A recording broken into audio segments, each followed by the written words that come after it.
shularga murojaat qilsanglar, hujjatlarni bersanglar, shular orqali kreditlar rasmiylashtiriladi.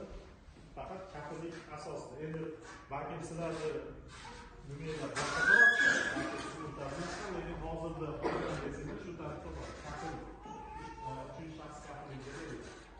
Endi uchinchi shaxs kafilligi nima degani? Endi bilib bo'lmaydi, issiqjon. Endi bittasi odamga nimadir bo'lsa, kafil degan odam shaxs to'layveradi. Shu uchinchi shaxs kafilligi deydi.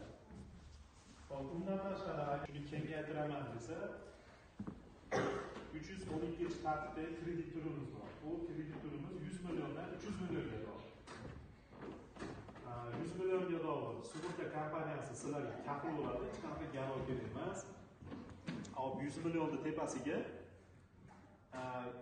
yo avtotransport, yo bo'lmasa ko'chmasmi shunaqa garovlar kerak bo'ladi. Bu ham yo'nalishi bir xil. Chorvadan tortib, ishlab chiqarishga doir hamma nimasi bor, yo'nalishlari bor. Endi buning muddati bu asosan haligi tumanlarni toifasiga asosan beriladi. Buning foizi 21%, 7 yilga.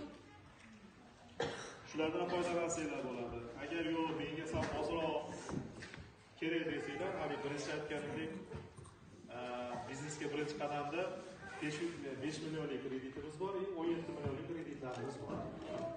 Kimda olish xohishi bo'lsa, shu opalarga murojaat qilsanglar, kerakli hujjatlarni aytadi, shularni bersanglar, biz rasmiylashtirib, kreditlar chiqarib beramiz.